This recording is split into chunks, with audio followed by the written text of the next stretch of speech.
What's up, everybody? Thanks for coming in. Appreciate y'all. Real quick, as you come in, we'll give just 1 or 2 minutes and we'll jump in to copywriting teaching. Share where you're from and what your product helps people with. Just put it in the Zoom chat down there. Just so I have an idea of who all we have in here. And I'm going to try to be on this admit button to let new people in. I'm literally on my personal Zoom account, so there's 100 spots. So if you jump off in another 10 minutes or so, you probably won't be able to get back in. Yes, hard cap at 100. A lot of people use 100 as like a thing in webinar marketing stuff, but literally the Zoom room doesn't hold more than that. So yeah, we got to figure out how to do maybe Zoom webinar stuff or something, maybe that has bigger capacity. India, ladies apparel, Calgary, Alberta, Iceland, creating visual tools for autistic kids, health, Monroe, Connecticut. What's CT? Is that Connecticut? Anyway, beauty and skincare, coaching, fitness, Maryland, post-COVID, help lawyers. Cool. All right, so let me give kind of a setup, and Sam's going to be the host for today, and I'm going to jump in with some teaching and examples and whatnot. So actually, yesterday was the 8-year anniversary of this company. The company was originally called Video Fruit. Now it's called Growth Tools. There's a long story for that. We'll share at some point, or affectionately known by some people as Growth Fruit, which is my favorite. Anyway, so over the last 8 years, I've sold all different types of things, courses, membership sites, books, software, and almost everything in between. I was running some rough math. I didn't pull up every receipt we've ever collected before, but have sold just over roughly $10 million in online product. A lot of courses and coaching being the two primary. They probably make up 90% of that. And what's interesting is the vast majority, well over 80% of all of those sales happened from an email that I sent to my email list. If you really break that down, what's wild about that, as I was thinking about this, me and Sam were working through what we're going to teach today, the words that I wrote in a Google Doc that ultimately got copied and pasted over to MailChimp or Entreport or Infusionsoft and now Drip and hit send on, somehow magically through the internet, went to someone's inbox. They opened the email, saw the email, read the email, trusted me, clicked a link, and entered their credit card information to the internet and bought a product. All from words that were written on a piece of paper. Now, some things in life that you buy, you can test drive, like a car. You can literally experience the car just like you'll experience it when you buy it. But digital products don't happen that way. You don't buy a product because it's amazing. Not a course or a coaching program or a membership site or a piece of software. Like you've never seen it before. You've never used it before. You're buying it based on the words that someone uses to describe it to you, based on the trust you have in that person and based on the way they talk about that. That's called copywriting, like the words you put on the piece of paper, the words you write in a Google Doc that you copy over to your ESP and hit send on, the words you put on your website. Those words are the things that cause people to trust you or not trust you, to share your stuff with others or not, or to ultimately put their credit card information into your shopping cart and hit purchase or not. So over $10 million, over 100 million emails sent. And I've learned a couple of things about copywriting that I want to share with you today. Me and Sam have both been in the trenches of that. Actually, I'm going to introduction. Sam, why don't you kick us off? You can kind of introduce us real quick. We're going to jump into the 3 primary pitfalls and ways to avoid them in copywriting. So, Sam, without further ado, lead us, fearless leader. Well, what I like for you all to know is that we are indeed in the trenches. And so if you're looking for, as I say, rainbows and unicorns and magic fairy dust to generate millions of dollars in sales, it doesn't exist. That's probably the disappointing news today, but hopefully is also a sigh of relief, because what we're going to talk about today are actual tactics that Brian has used for years and years, and I have as well. I am the director of sales at Growth Tools, and if you're a coach, consultant, you're a course creator, service provider, agency, e-com, SaaS, you are in the right place. That's who we serve the best. I'd also love to know which kind of segment you find yourself in. So are you like brand new in your business? You're sort of just at the idea phase, no revenue, but like you're serious and you have an idea of what you might sell through emails. Are you a beginner? You've got some revenue coming in, 0 to 5K a month, or maybe are you at traction, looking to scale? Let us know where you fall. That will help us in curating some of this content to you, to kind of depending on where you are, would be great. Today is interactive. So as we go, drop questions in chat. We will stop, we will answer them. We will try to answer as many questions as we can at the end. We might even workshop some stuff. It's a lot of fun. So make sure you hit the chat. It is limited. Like as Brian said, it's actually not one of those internet marketing jokes. Just don't leave because we, I think, are already at capacity. So there's two goals for today.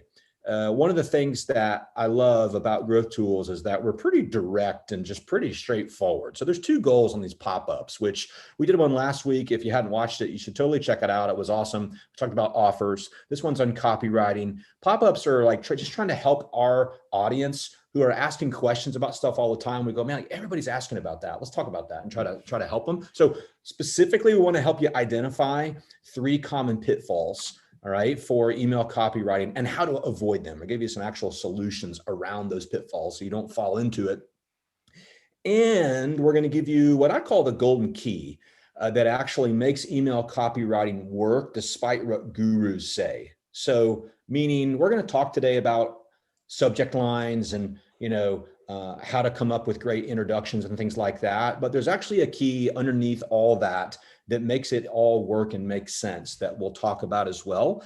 Second goal for today, Brian and I are looking for 3 business owners that need a complete business strategy. You need an action plan to hit the next level. And that's what we're really good at, is going, where are you at? Where do you want to be? What are the steps missing right now? Giving you clarity, because clarity breeds action. And so if you benefit from our email workshop today, and you go, hey, I need more of this. I need to be talking to people like this. It's worth chatting with us later today or tomorrow. And we've got some special benefits we've put together for those 3 clients. So at the end, we'll tell you how to chat with us if you want to, okay, and what you can take away.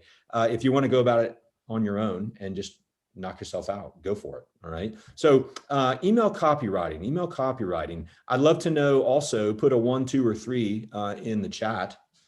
Which of the copywriting struggles do you feel the most right now? And here's 3 kind of ones that we hear a lot. One is I can't get anybody to open my emails. So it doesn't matter what they say, right? Number 2 is, people open my emails. I got okay open rates, but I have no idea what to say to them, kind of a content issue. Number 3 is like, people are reading, but nobody's buying. People are reading, but nobody's buying. So which of those 3 is most palpable for you? And if it's all 3, that's fine. Just put 1, 2, 3. That's okay too. We've been there. Sometimes we're still there. And then there's also kind of this iceberg under the water in your business too. The iceberg under the water, if you haven't heard that phrase before, just means that, open rates and what the emails say and campaigns to get people to buy stuff, those are all really, really important. But maybe you're here and you're going, I'm not really sure I have a copywriting problem. I don't know if I have the right people on my list. I think I might have an email list problem. So if that's you and you go, that's actually, I think, what my real problem is, put that in the chat as well. I'd love to know. Let's hit these pitfalls. I'll introduce some content and then I'll tap on Brian to elaborate. 3 copywriting pitfalls. Number 1 is it doesn't matter how awesome my copy is because no one ever opens my email. So there's a lot of people that spend hours, literally hours. I was talking to somebody this week who spends on average, they said, between 5 and 8 hours a day writing copy. And they're struggling in their business. And it's like, well, it doesn't matter how awesome the copy is if nobody's actually reading what you're saying, right? And Brian, I'd love for you to chime in. Like, you have this issue if open rates are less than 20%, to give you kind of a key metric, but you also know if things are just kind of dull, and you're just going, I don't even know kind of where to begin when I sit down to write an email. I begin just trying to pour my heart out, and then I get writer's block, and I'm at Starbucks and I grab another coffee and I'm frustrated. Now I'm jittery and I can't finish. And so I X out the Google Doc and I'm done. Brian, what are some other indicators that people are just kind of in a rut, if you will, on email copywriting? Yeah, I'm kind of a numbers guy. So there's anecdotal stuff like are people opening, are people responding? Do you have any life on the list at all? But numbers wise, I mean, these are rules of thumb. But if you have less than 1,000 subscribers and you get lower than a 30% open rate, like this is a problem. Now, if your list is a good bit older and or a good bit bigger, and you're not hyper curating the list, meaning you're not like actively calling people off regularly, then that open rate could be as low as 15 to 20%, and that'd be okay. But if you have a fairly new and small list, you don't see fairly high open rates, like 30 to 40%, then that's probably what's going on here. Like your subject lines just kind of suck and they aren't grabbing people by the neck and forcing them to open the email. So yeah, like that's the number one thing. Do people open the email or not? And the great thing is most every email service provider has a way to measure that, your open rate. So less than 1,000 people, you want to see a 30 to 40% open rate. If you get 1,000 to 10,000 people, you want to see a 20 to 30% open rate. Now, if your list is old, those numbers will be lower if you haven't actively culled the list. And as your list gets much bigger and you're not actively culling, you might see the open rates get below 10%. If you have a 10-year-old list with 200,000 people on it, you're going to probably have low open rates if you're not actively curating and working on the list. So those are pretty hard metrics, take them with a grain of salt. I don't know your unique situation, but when we work with clients, that's one of the first things we look at is, all right, they have an audience. That's good. Is the audience active at all? Or do they know how to talk to them at all? And those are the first numbers we look at. Now, do you want to talk about how to fix this, Sam? Totally. All right. So a couple solutions. Most people, when they go to write the subject line, most people, when they go to write the email, they talk like a robot. Like the first mistake they make is trying to write the email inside of the email service provider, like opening up your ConvertKit account or your Infusionsoft account and writing the email in there. You don't normally write to people inside of like that. And the interface itself puts you in a frame of mind where it feels like you're talking to a bunch of people. And an email should be informal, short, and written to a specific person. So like a lot of subject lines are these really long 2-sentence subject lines, or they're using all capital letters, or they don't feel like a subject line you would write to your mom. So a couple things you can do. Number one is, Sam, pull up the slide with our best subject lines on them. You can kind of see an example of this.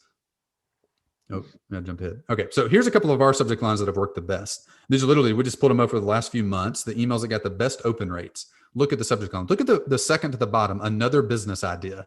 Like all lowercase, all informal. Looks like something maybe my brother-in-law would send me with, hey, here's a cool business idea. Check it out. Let's see. Going to the very top, $3,000 Zoom coaching service. Notice how it's not a proper sentence. There's not a the. There's not a proper preposition at the front of it to formulate the sentence. It's very informal. Another one, kind of midways down, meat, snacks, and podcasts. Like very informal, all lowercase, kind of odd, but something I would totally send to a friend. Like, hey, here's some meat, snacks, and podcasts you got to check out. And I'm actually going to share my screen real quick and show you a little trick that I use. Let me pull this up. All right. I don't know. There might be, hopefully there's nothing in my email account that I'll regret sharing. All right, here we go. I'm going to kick you out, Sam. Okay. One of my favorite things to do to find subject lines to use. I love finding stuff to model. And one of the best ways to find subject lines that you can use is, one, look at emails that you have either sent or emails that you've received and have opened. So emails you have sent or emails you have received and opened. Those are subject lines that work. The job of the subject line is to get you to open the email. So literally, this is the emails that I've opened. I'm scrolling through like haircut appointment book. That's kind of an odd one. We probably wouldn't use that. Okay, here's one that someone on the team sent me. Questions. Notice how informal that it is. It isn't like 6 questions you must answer for me today. That would be what a lot of marketers would write. It's just questions. And she could probably write that in lowercase and it probably have an even high open rate. Here's another one Will wrote me. Strategy question, not a full sentence. It doesn't have punctuation on it, not proper sentence structure, not proper grammar. None of that matters at all. You never write like that to your friends. Don't write like that to your list. Let's find another one here. Another one, question. Like how many times have I ever used the word question in the subject line? All right, let's see what else. Timeline update. This is an internal email someone on the team sent me. Timeline update. That's an interesting one. Some of this is like transactional stuff, so you can kind of ignore that. Hate to admit this. Now, this is a broadcast email. I've opened very few broadcast emails that I received, but I opened this one. It's called Hate to Admit This. Kind of interesting. Now, I don't use emojis in my subject lines, but I have found those to work fairly well. Maybe I can help. ... Interesting one. That's a broadcast one that I opened. What else? Anything else pop out? So I would encourage you to do this. Here's a little hack you can use. Number one, we shared some of our best subject lines. Don't steal them specifically, model them. So Sam, bring up slides again and show that slide with the subject lines on it. And I'll show you how to model something. Model our subject lines, try it out, do your spin on it. Number two, go to your Gmail account or whatever email you use, pull up your sent emails folder and look at the subject lines you sent to people that you know, model those. And number 3, look at your opened emails that you have actually opened, and take those subject lines and model those. So go forward to the slide that has the subject lines on it. Nope. Yep. That one go. Yeah. Okay. So take another business idea. Let's see, send chat. Trying to pull out a business idea. Let's say you do horse training or something. You could have another training idea. If you go up to meat, snacks, and podcast, it could be, horse food and blogs. Just take it, whatever your topic is, and spin these subject lines that have worked for us and try it for yourself and see how it works. Don't just take them specifically and send them. They won't make sense in your context, but model those subject lines. Model the subject lines of ones you've actually sent other people. Model the subject lines of ones you've opened from other people. Those are 3 great places that can get you out of the mindset of writing an email to hundreds or thousands of people and get you in the mindset of writing an email to an individual, which is the key takeaway. When you sit down to write your email, I would encourage you, write it inside of Gmail. Or write it inside of your email composer you're typically sending emails from. That'll get you in the mindset of writing to an individual and not to a big group of people. And use subject lines that have already worked. That's one of the best ways to come up with great subject lines. Use the ones that have already worked, that you've written, that you've received, and that are on this list right here that we're giving you. Anything to add to that, Sam? Yeah, I would say that you need to find a balance between intrigue and being yourself. So just meaning, like, if you look at some of those subject lines, we've got some that have a lot of intrigue, like Panamanian prison. It's one of my favorite emails Brian's ever written. But if you know Brian and you followed him, that actually would be kind of consistent with his voice. So you need to find your voice and not try to be someone else. And so you find some email copywriting, whether it's subject lines or whatever, it's like they're just simply using some other email they saw, but they don't have their own voice. They haven't thought about their own avatar. And so it's really not applicable for what you're doing. So you want to find that balance. And like Brian said, like, act like you're writing to your mom, be yourself, use intrigue that's consistent with you and your voice, and keep it very, very simple. Notice in these 2, the other thing I noticed, Brian, is there's not a lot of like parentheses and stars and like secret messages, some of the traditional email copywriting stuff out there from the quote unquote internet marketers. It's like just so, it's like, you don't want to open it or whatever. Kind of gives you a sick feeling before you even open it type thing. So hope that was helpful. Punch a 1, do us a favor, punch a 1 in the chat box if talking subject lines for the last 5 minutes has been helpful for you. If you picked up something, that would be great. Okay, cool. Good. And just use these. Like, don't reinvent the wheel. Use the ones you've sent. Use ones, and the ones you've sent, the ones you've received will be the most effective. You can take ours and try to spin them for you. That's fine too. But the ones you've literally sent to friends and family already, like questions, that was one that popped up 3 times in a short search. Try that. Just make your subject line question. Make sure there's a question in the email. They don't trick people. Then your reputation will go down and people won't open it because they don't like you. But don't reinvent the wheel here. Like, it's really simple to write good subject lines. Use ones that have already worked. Totally. All right. Pitfall 2. Talked about subject lines. Let's go to pitfall 2. That would be, you're getting open, but you're not getting responses. You're not getting read. You're not getting engagement. There's my Dumb and Dumber shout out. Like, you send out emails, they get open, but then it's just kind of like crickets, a little bit of a quiet. This is an issue if your open rates are okay, but you don't get good clicks, and what you're actually asking them to do.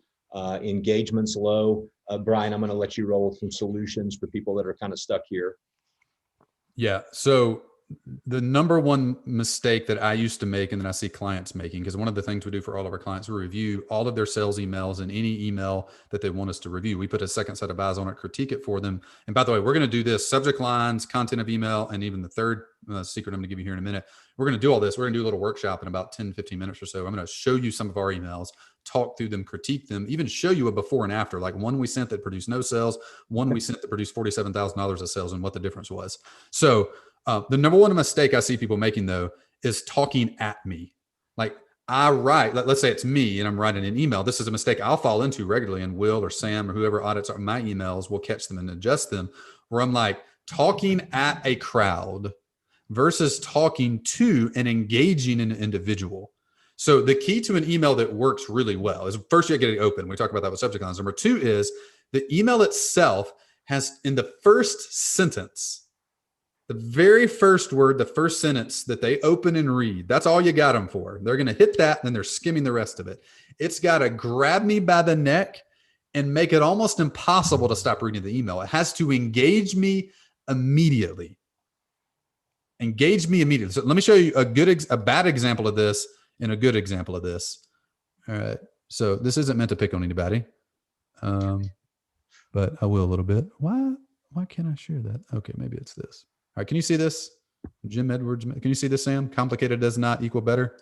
Yes. Okay. All right. So this looks like a blog post, but it's actually email. So the email I got was this exact thing. You had a link in there that you like view in browser. So that's the reason this is coming in a blog post format. But this is the exact email that I received. And Jim's a great copywriter. I have his book. Don't know him, but good guy from everything I've heard.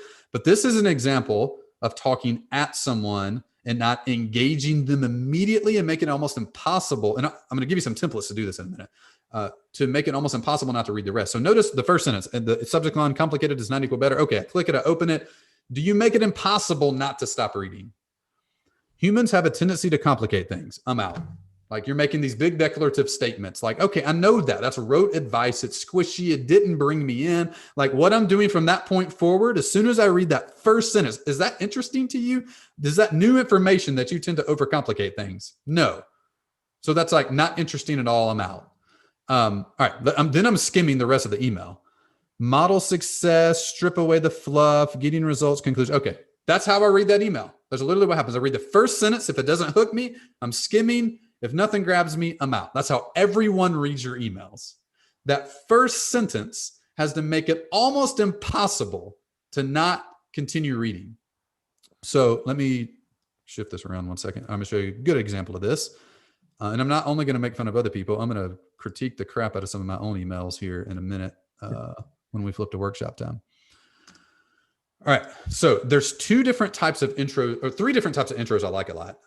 The it might suck intro, the give me your opinion intro, and the option A or B intro.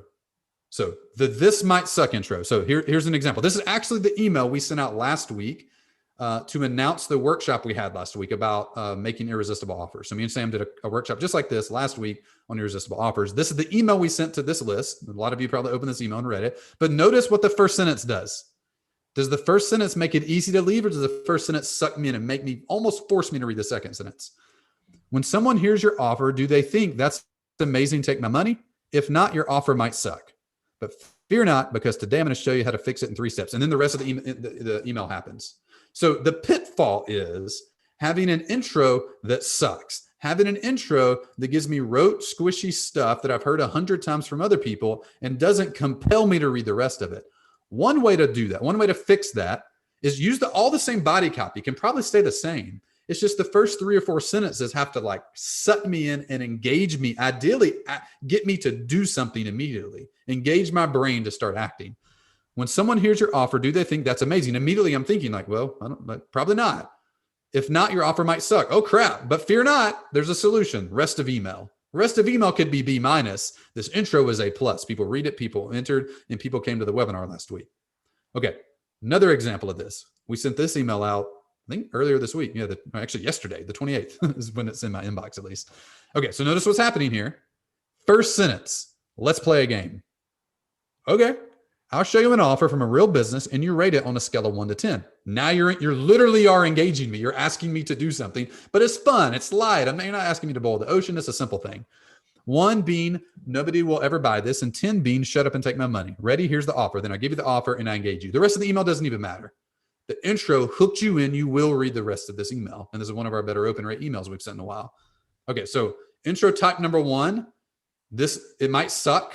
Tell them something they have might suck. Like when someone sees your horse, I'm using this horse example. This is probably a terrible example, but someone said they did horse training, I think.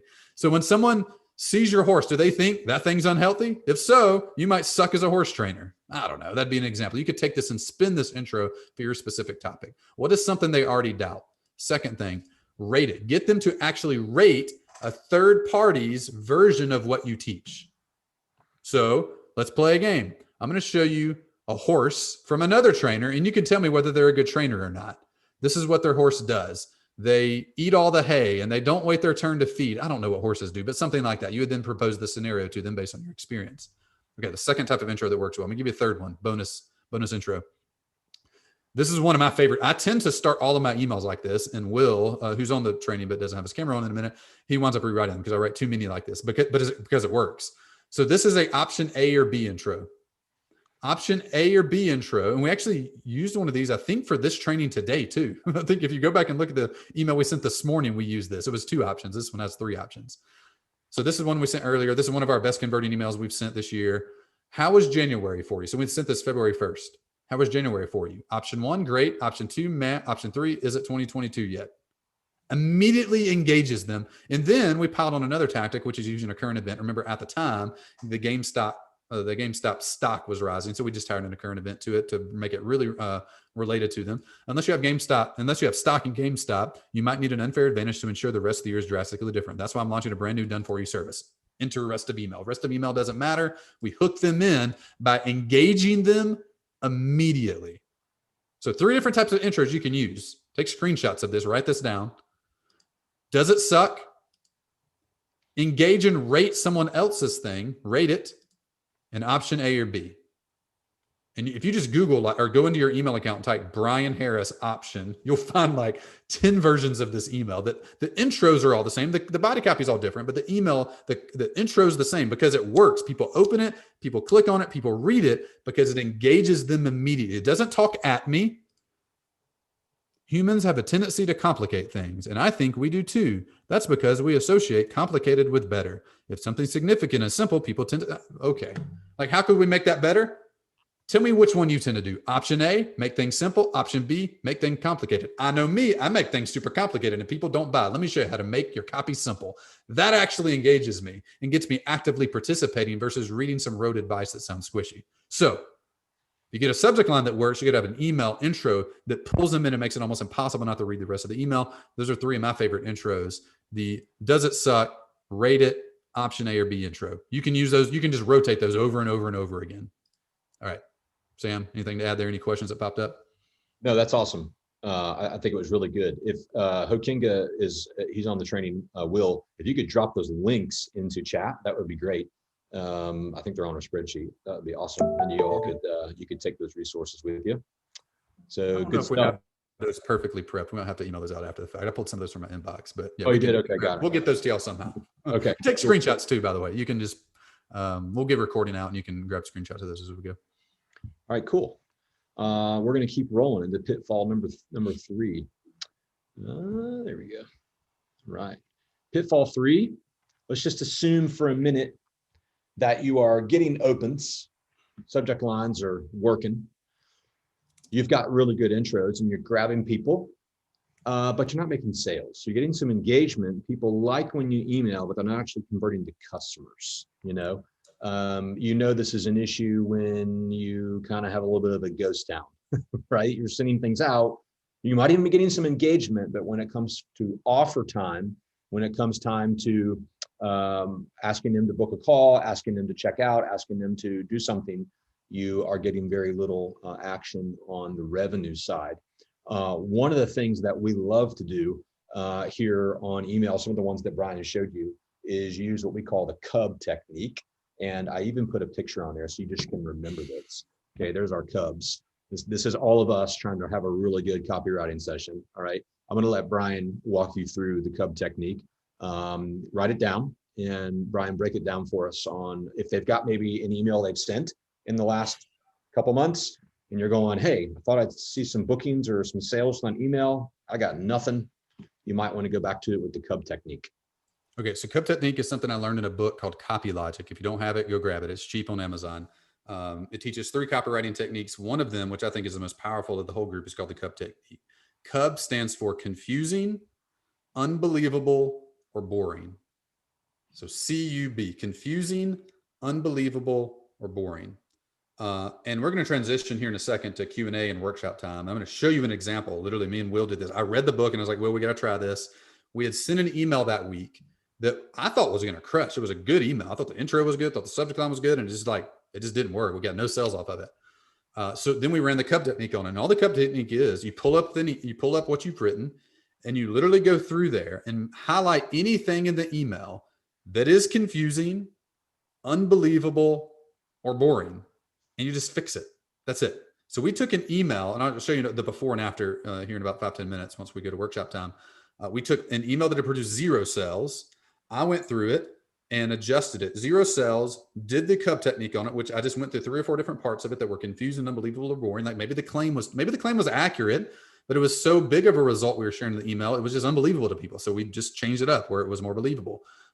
Maybe it was boring in a particular section. Like a lot of times intros are boring. Like really good copywriters, a lot of times write really boring intros. Like they just don't suck you in. They don't make it almost impossible not to read. So I find myself concentrating on the intro a lot whenever I'm running the Cub Technique. Or a particular section just used too many words. The sentences were long. It just kind of took a lot of mental bandwidth to digest the thing. In that case, it was kind of confusing. So you dumb it down, make it easier, make the sentence shorter, make it more impactful, make it easy to skim. So almost every email we send out, we write, and then we do the Cub Technique on it, the Cub critique. We go through the email, get somebody else that didn't write it to literally go through the Google Doc and say, what's confusing, what's unbelievable, what's boring. This is great to have somebody else do. If you wrote it, you can do it on yourself, but it's hard to see it fresh. Having someone else come in and just be brutally honest about it, and you go in and fix those sections, can make all the difference in the world. In fact, the first time we ever read this, I'm literally in the middle of reading that book still, learning about the Cub critique. I do it on an email that we had sent out. 0 sales from that one. Took that same email just a couple of days later, resent it back out after running the Cub critique on it, and we generated $47,000 in sales from the first time ever using the Cub critique. Now we haven't gotten the discipline of doing it every time, but we do it almost every time we write an email. We do the Cub critique on it. It's the simplest way I've ever seen to take a crappy email and turn it into amazing. In fact, I would encourage all of y'all, if you know of an email you've sent that you thought would do better, you thought would get engagement, but it didn't, you thought it would get sales or opens or replies or whatever the CTA was on it, like go do the Cub critique on it. Especially if you wrote it a couple of weeks ago, or a couple of months ago, or maybe even a couple of years ago, pull it back out, do the Cub critique, send it again.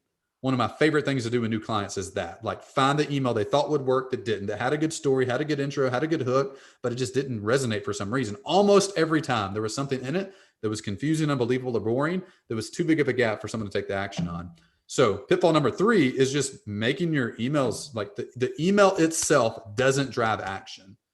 When that's happening, almost, if you have a good subject line, you have a good intro, almost every time that's a result of a confusing, unbelievable, or boring part of the email, or worst case scenario, all 3 of those things happen at the same time. The email just isn't good. So we got to make it less confusing, more believable, less boring. This is one of the best ways I've found to do that. We use it almost all the time. First time we ever use it, 0 to $47,000 of sales in one email. Awesome. Yeah, we'll walk you through that in just a second. I was looking at it earlier. It's like, this is awesome.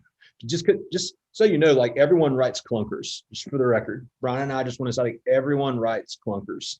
Yep. We're going to show you an email that generated 0 in sales. And then we go and we do the Cub Technique, and totally different story. Hey, and by the way, real quick, if anybody has an email, we won't be able to do this if a ton of people have it, but if somebody has an email that they want me to critique, we have about 20 minutes left. Put it in a Google Doc. Throw the Google Doc link in chat, share it with anyone with a link in view. I'm going to show you a few of ours, a few clunkers, and do a critique. I'm going to blast my own emails. Then I'm going to show you the before and after the Cub critique one, and maybe one good one that worked. I got several of those prepped. But if you have one you want me to critique real time, like one of the things that's been most helpful for me in improving in copywriting is seeing someone else think through the email, like see them write it, see them workshop it. So if you want to do that, go grab an email of yours, copy and paste in the Google Doc. We'll find one and do that. So just to open, I know that takes a few minutes to do, so I'll give you a warning ahead of time. Totally. And as you do that, and we're going to go to that workshop time, like I want to revisit something that we mentioned earlier, which is sometimes you don't have a copywriting problem. Ultimately, like under the surface, you might actually have an email list issue, not enough subscribers coming in, literally like a quantity problem, or a quality problem, like the people on your list are not the right type of people. And so I say that for 2 reasons. Well, one, you might have a list right now and you might be writing world-class email copy, but they're not the right subscribers. And so it doesn't matter. And you don't need to beat yourself up over it. They're the wrong people on your list. And what we found, number 2, for a lot of online entrepreneurs, they just simply don't have a strategy in place that makes email copywriting work regardless. Like, and this is critical. This is like the business talk of email copywriting. That's even more important than the copywriting talk about copywriting, right? And the business conversation, like this is how you know that it doesn't matter how good your copywriting is. And you know it if your marketing strategy, your overall business strategy is more akin to a slot machine or a roulette game than it is an actual ATM, right? And if you've been around growth tools for any length of time, you hear us talk about ATM all the time. Attract leads, right? Teach leads, monetize leads. Most online entrepreneurs operate their business like a slot machine. They hope the cherries line up. They try this, they try that, they try this, they try that. They hope they hit the bullseye. They hope they get in the magic, lucky number, and it doesn't work. Really, what you want is an ATM, right? Difference between a slot machine is I'm trying this, I'm trying that. I hope it works. I hope the cherries line up. ATM is I've actually got a customized game plan for what I'm doing. I have a playbook for what I'm doing, and the actual dominoes are falling. In other words, if you take everything we're doing on this workshop and you go out and you start doing the Cub Critique, but your strategy to actually get subscribers onto your list to grow your business is not one that is thoughtful, then you're not going to get the first domino to fall, no matter what, right? The way you get the first domino to fall is by actually having a strategy in place. And that's one of the things that we do. And like, I hope that the copywriting tips that we gave you today were helpful. Like if they were, let us know in chat. This is what everybody asked for last week is, hey, talk about copywriting. So here we are. So I hope it was helpful. But if you are listening to Brian and I going, I'd love to have a customized game plan. I'd love to have somebody looking over what I'm doing and helping me develop the next action steps. That's what we're after today. That's our goal in this training, in addition to providing you with value, is to find 3 new clients who are looking for a customized marketing plan so that your email copywriting, all these things you put into practice, like actually matter and work because they're a part of a much larger strategy of which copywriting is just a sliver of it, right? And so we want 3 clients that will give a customized marketing plan to. We give you what we call a playbook system, which means that not only will we outline the plan for your business, but we'll actually give you the playbooks that we use ourselves and all of our clients do, so that you know what action steps to be taking every single step along the way. We'll coach you as you go. We have a really interesting coaching model. It's kind of different. We don't do like really long coaching calls, drop a piano or an anvil on your head and then hope you go execute.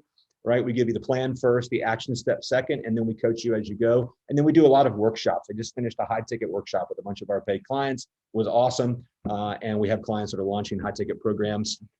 If you go, hey, I'd love to talk about being one of those clients, then go to growthtools.com/schedule and hop on our calendar for later today or tomorrow and talk to us. We've got a couple benefits too, that if you've been a part of this pop-up, not only are we going to give you access to our normal program criteria, we're also going to give you 5 done-for-you partnership email pitches. So if you're like, hey, I really need to get in front of some people and borrow some audiences and grow my list, we're going to actually write 5 world-class pitches for you to be sent. We're going to give you our 5 highest performing emails from the last few months, and also our highest performing webinar invites from the last few months, if you do those or you are planning to at any time. As a part of that. So let's look at some of these emails because it illustrates actually the value of a plan in coaching. Like Brian's going to show you an email, lead finder service number 1, that did $0. We then did the Cub Technique. This is why coaching and strategy matters. That then did 47K. And he'll show you a few other ones. So hop on our calendar. I'm going to transfer it over to you here, Brian.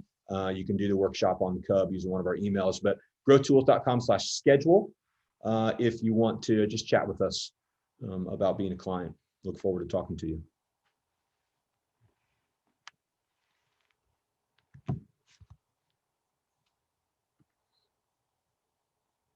I think you're still on mute. Here we go. All right. Can you hear me now? Cool. Pro tip, unmute yourself. Okay. So this is a before and after on Cub Critique. This is an email. This is the email we sent. This has been a few months ago. I forget, maybe into last year or something. We sent this email, produced $0 of sales. And I'll skim read this so you get kind of a feel for it. And then I'll show you the rewrite of it based on Cub and what happened. Okay. So temperature check. This is the email. So temperature check. How are you feeling with the first month of 2021 in the books? You don't have to go out on a limb to say it was a weird 31 days. More chaos, more fear, more volatility. Turns out those weren't just 2020 things at all. And unless you're a GameStop stock owner, you might be feeling just as uneasy this year as most people did last year. That's why we're launching a brand new done-for-you service for our coaching clients that we've never offered before. Something to give you bottomless confidence in your business, no matter what craziness this year has in store. And I'm going to make some comments as I go. This is fine. It feels maybe slightly unbelievable. Like it's not high level. There's like a sliding scale of that as I'm reading through stuff. This felt like kind of boring a little bit. It felt like an attempt to newsjack some, but like, I don't know. It didn't like hit the sweet spot. It didn't like grab me and make it impossible not to read. Like this is a good, like I like using questions to engage. This is a fine question, not a great question. So it's okay. This part may be a little bit boring. This part was a tad confusing. You're launching a brand new done-for-you service for our coaching clients. Hold on, but I'm not a coaching client, so am I available? Like that's kind of a little confusing.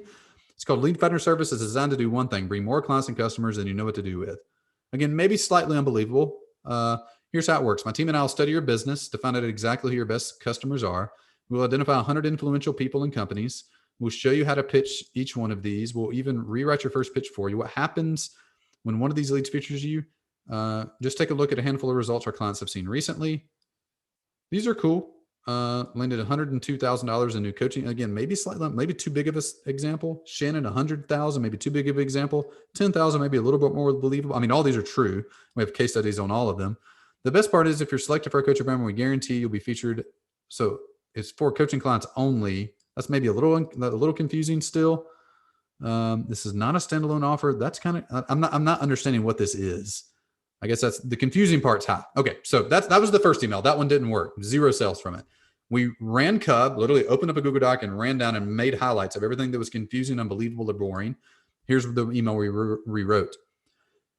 I've shown you the intro to this one. A lot better intro. How was January for you? Option 1, great. Option 2, meh. Option 3, is it 2022 yet? So just a light degree of humor there, not anything crazy.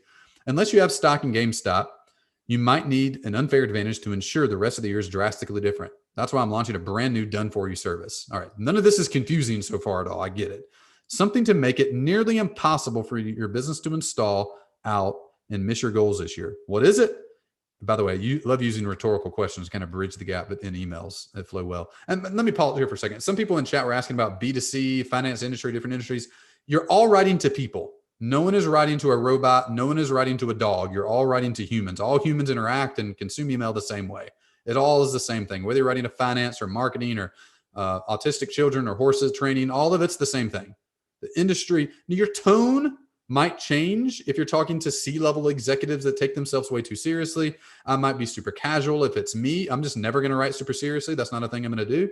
But if I were in a different industry, talking to the tone itself might change. The structure and the copy doesn't. Continue. What is it? Instead of doing what most coaches do and just telling you more. Okay, so this is framing up the service to be interesting now. Instead of doing what most coaches do and just telling you more stuff to add to your to-do list, what if I did the hardest part for you? Like literally did the hard work to grow your business myself. Introducing the Lead Finder service. Now compare that with the introduction on the previous one. That's why we're launching a brand new done-for-you service for coaching clients that we've never offered before. Something to give you bottomless confidence no matter what. It's called the Lead Finder service. Okay, I guess. I don't know what it is still, but now I've framed it up. The framing here is just super clear. It takes the number one benefit. I'm not going to tell you what to do. I'm literally just going to do it for you.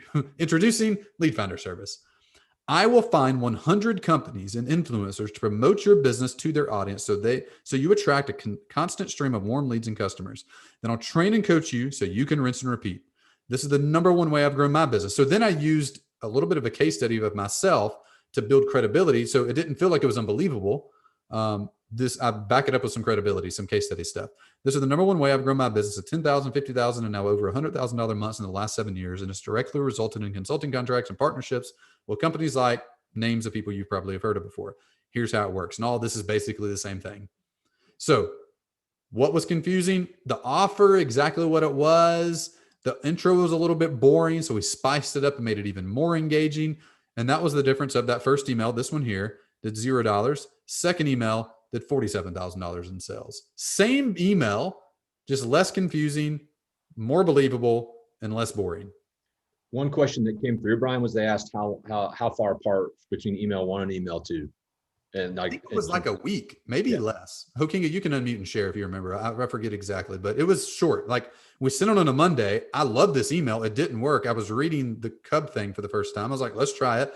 I sent it to Hokinga and he resent it back out and it worked pretty quickly. It was within like a week or two. It was a pretty tight window.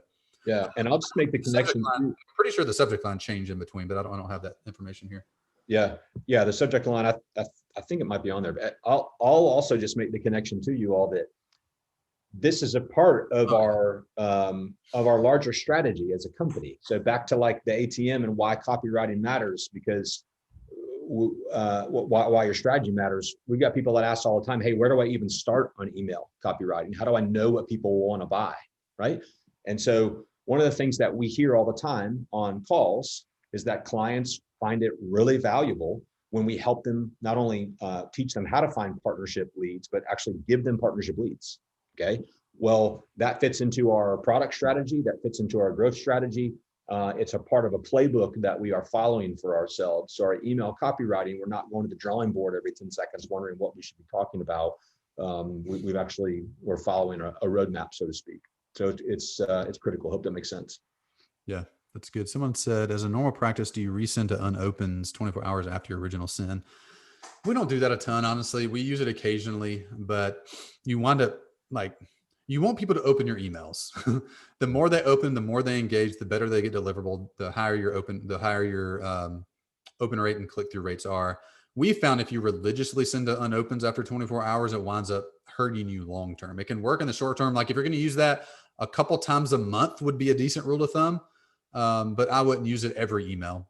It just depends on how many emails you're sending as well. So here's the subject lines. This was the first one. I want to give you 100 perfect leads. The second one was 100 ways to get more customers. So the subject line changed and the intro changed. That means like 99% of people did not experience this as a new email.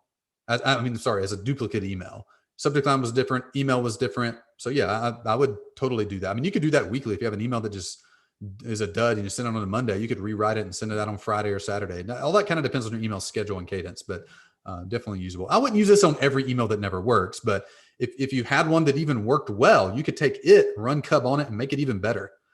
So remember the 3 components: a good subject line. Don't reinvent the wheel. Use one that already worked.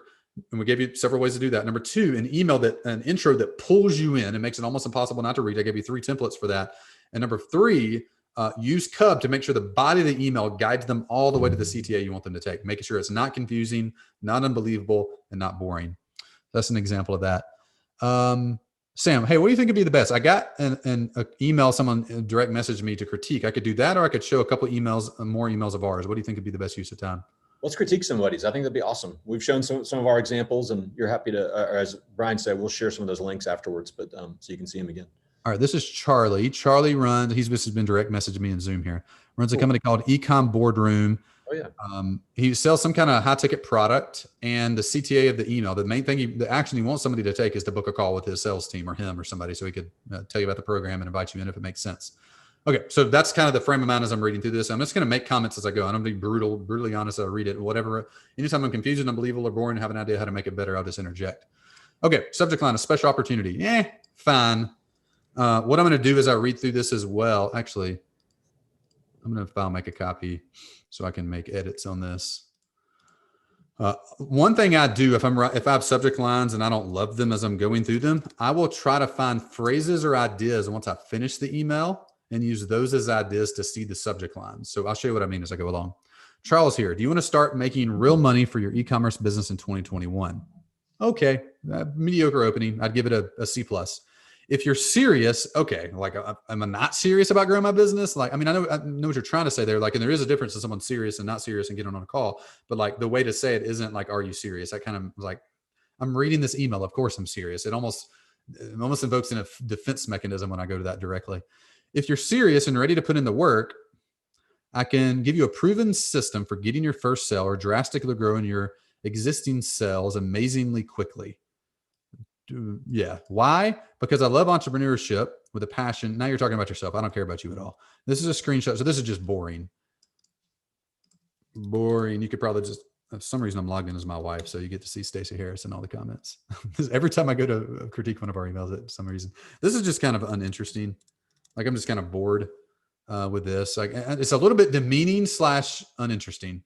Yeah. And I would say too, you can assume that in this particular case, and it's probably the case for a lot of you listening, you can assume things about your list, which enables you to go deeper, right? So assuming that Charles has people on his list that are trying to make money in e-com, Yes, you already know they want to start making money. Yes, you know they're serious. Yes, you know they want their first sale. So in other words, uh, stating the obvious isn't always helpful. You know, so Brian's going for the option A option. Yeah. Yeah, let's just use an option intro Uh-huh. here. So basically what he's doing is like, are you serious? I want to put in the work. That's kind of a screening question again on a call. And he's trying to frame the email up on that. It just Right. is done in a way that's not like engaging at all. Like I don't like, those aren't even great questions. So let's maybe try to use the option intro to see what happens. And again, this will be a draft. Like, by the way, tip number 4, one way to make your emails better, spend a lot more time on them. Like when I write an email, I'll spend hours, 3, 4, 5, 6 hours on one fairly short email. Like, they just take a while to write, and that's okay. Like, spend more time on it. So this email, we could spend hours on just this one email, going over and over and polishing and polishing. We're not going to do that today, so I'm going to give you kind of a rough draft. I like the idea here of like, pick the milestone that you're the closest to that you haven't passed yet. So what's your goal in 2021? Get to, or we could even go, what is your, for your e-com company in 2021, get to 10K in sales, 25,000 in sales. I'm just making it, I don't know the benchmarks you'd want to use here. You could fill this in. And everybody's gonna be like, I want the biggest one. That's why you say the next line.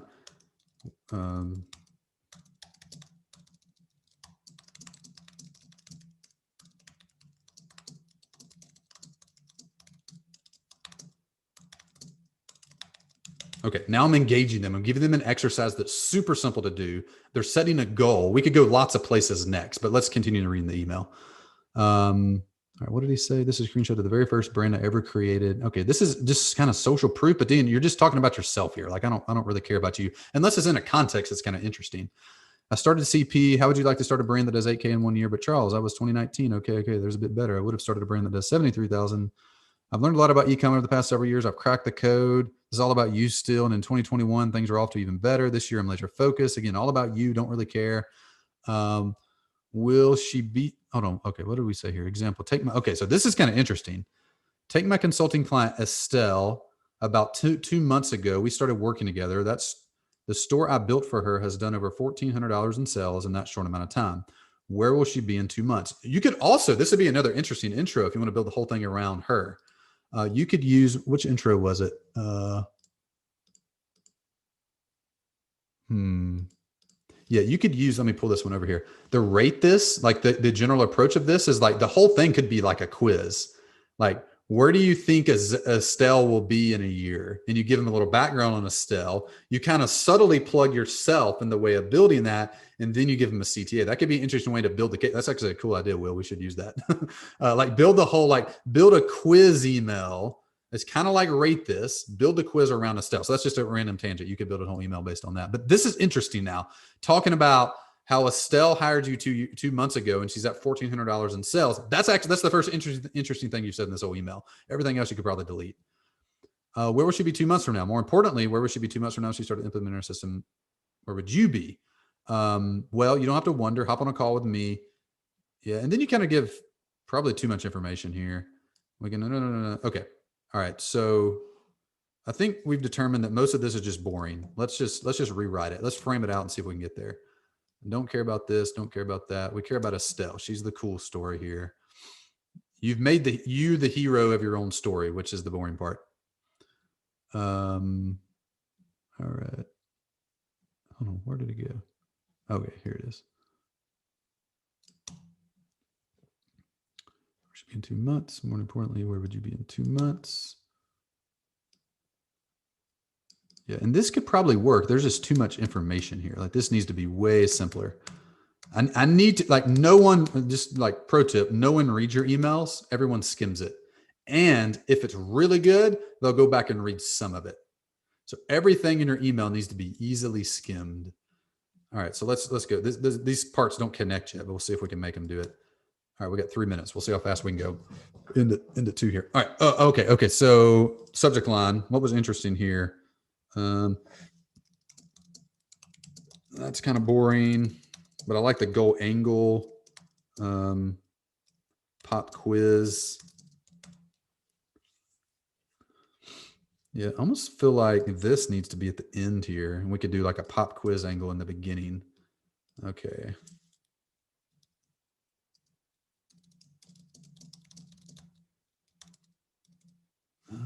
What would be an interesting way to open this up?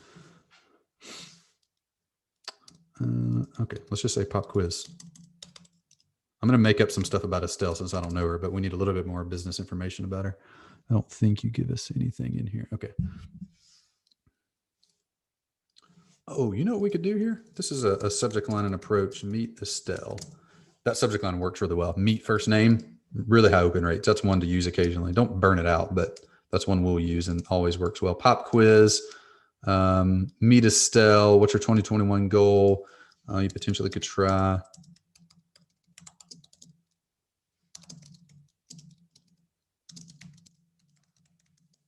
Like that. Yeah, any of those, I think any of these subject lines, meet Estelle in 1,490 days would probably be my top two I would consider.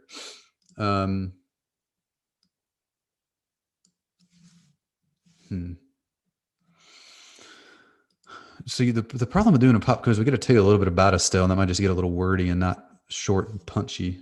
So let's go back to this beginning and see if we get anywhere with it. What is your goal for your e-com company in 2021? And by the way, Hoking, if you're listening, feel free to unmute and share some ideas here. We'd love to get your opinion. What is your goal for your e-com company in 2021? Option A, 25,000. Let's start small since Estelle's $1,000 per month. Yeah. 5,000 per month. I think I have an idea how to connect this now. Okay.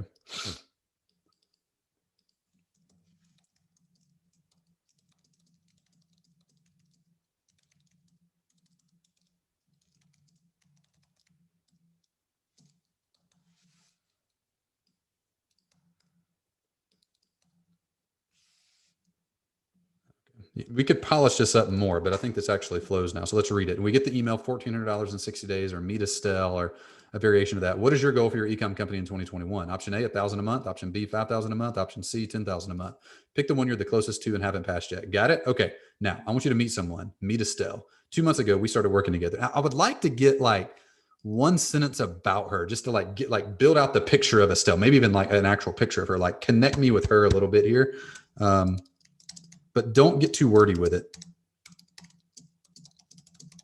Like Estelle runs a horse training company, lives in Connecticut, and is a mother of two. Picture. All right, that's it. 2 months ago, we started working together. The store I built for her has done over $1,400 in sales in a short amount of time. I don't love that sentence structure, but that works. And I want a little bit about what she did. Like, give me like a little bit of the story. Like, here is what we did. And literally just like bullet point, bullet point, bullet point. We narrowed, I'll just make up some stuff here. I don't know what all you did, but we clarified the problem she solves. Made a high converting offer page and got 1,000 visitors to her site. I don't know. I'm just making up stuff. So put in whatever the steps are there. And then I like that of using a rhetorical question here.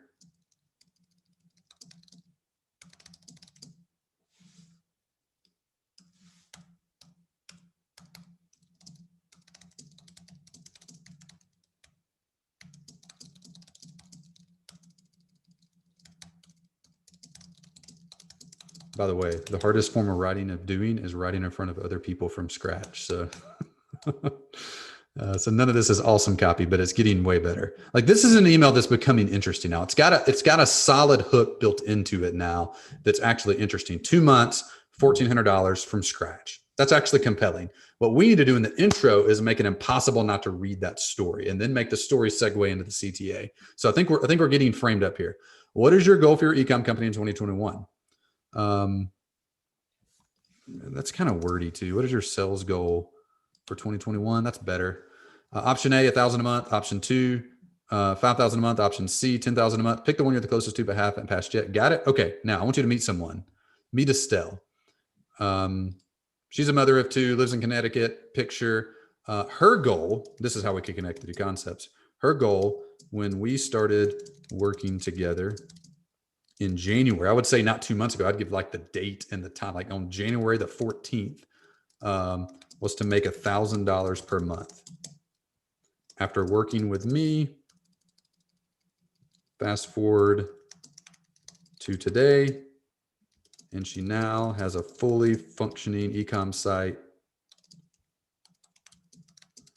and has brought in $1,400 in sales. The best part is, yeah, here we go. Okay. Yeah, I like this better. The best part is, and then you just state all the things she didn't have to do. She didn't have to run ads or all the stuff, those stones at the tactics you don't teach Estelle. Just like list the things. She didn't have to do content, didn't have to do social, didn't have to make the product herself. She outsourced it. Whatever the methodology is, talk about all the things, throw stones here about the things she didn't have to do.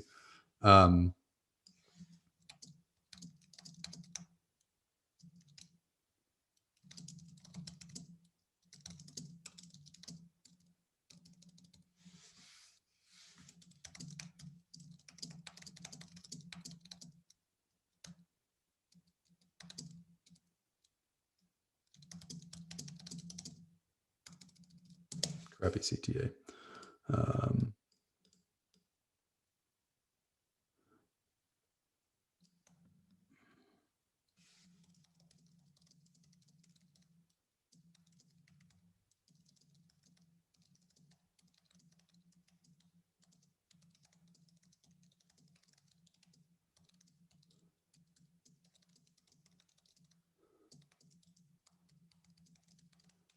And then maybe you just list out your 3 bullet points of the framework and then CTA to buy. So you could wordsmith on that for another hour or two. I think this email actually works. It takes all the boring parts out, found the one interesting thing in it, the story about Estelle, and built the whole thing around Estelle, but tied to your actual client. Like, where do you want to be? Here's a lady. She wanted to be at the same spot. In the last 60 days, she did this. Do you want to do the same thing? Let's go. Let's talk on the phone. Like, that email works, but takes the seed out of the email that you had and just builds upon it more. Is that helpful to see? I haven't been looking at chat. Does that make sense? Is it helpful to see something like that live? Yes. Yes. Okay. Yeah. A lot of people have said so. Good stuff. I like that you at the beginning also like created really clear tiers, because now this email is applicable to a beginner who's like, hey, at $1,000 a month would be a game changer. Yeah. You're intermediate and advanced. So that's good, because we're already assuming they do want to grow e-com, but we've identified 3 clear people we can help. So it's good. Really good. Good. All right. We're at time. Couple things. Number one, we're taking a couple new clients right now ourselves. For all clients, we review and help you create all your copy. That could be ads, that could be emails, and run this process for you. Like, we'll look at your emails. We'll give you a second set of eyes on them. We'll actually shoot a Loom video talking through email like I just did for your emails when you send out. We'll also create a whole plan for your business, not just like how do you write email copy, but how do you get leads? How do you build trust with those leads? And how do you actually get them to buy from you? So if you'd like to jump on a call and just talk through your business and see if this program would be a good fit for you, I'd love to chat with you. So we'll put a link in chat where you can schedule that. I think it's growthtools.com/schedule. And just go to that link. There's a few spots available for today and tomorrow. We jump on a call and chat. Anything to add to that, Sam? Nope. It's been great being with you all. Really fun. I'm going to throw a link in here so you can just click it. growthtools.com/schedule. And we'll give us feedback on this as well. Email, social, in Zoom chat. I love doing these. Sam likes doing these. I love just geeking out on marketing stuff. So if you like these, give us ideas of other trainings you would like. Give us positive affirmation that this is something you really enjoy. We'll do more of them. And if you have a business that you legitimately want to grow, we'd love to work with you to do that. So go schedule the time. Let's talk on the phone, learn about your business. We'll put on the VP of marketing for you hat, analyze what you got going on, and tell you what we would do if you're running your marketing for you. And then if you want us, we'll coach you through how to do it all. So yeah, growthtools.com/schedule. We got a couple cool bonuses for people that are on the pop-up today. A lot of done for you stuff where we just do the hard parts for you, review your copy for you, put together a comprehensive strategy for you, make it almost impossible to fail at growing a consistent 6-figure months in your business, no matter where you're starting at. So if you'd like to do that, jump on growthtools.com/schedule. Give us some affirmations. Let us know how helpful these pop-up trainings are. Give us ideas for additional trainings. We'd love to pick your brain and learn from you. So that's it. And on my side, Sam, you got anything else? I'm going to drop my email in the chat. We had, I think, 2 people that were looking for answers to questions, and I want to make sure that you get answers. So Christian and Veer in particular. And we got one person in chat asked about email sequences and funnels. Yeah, that'd be interesting pop-up to do. We could talk about, we actually were debating that yesterday. Did we just talk about copywriting or just talk about the comprehensive strategy of the funnel and sequence and everything? That's a different pop-up, but we'll put it on the list to consider. Keep on giving us upvotes for these and we'll do them. We'll push them to the top. Totally. Yeah, it's great. All right. Appreciate y'all. See you soon. Y'all.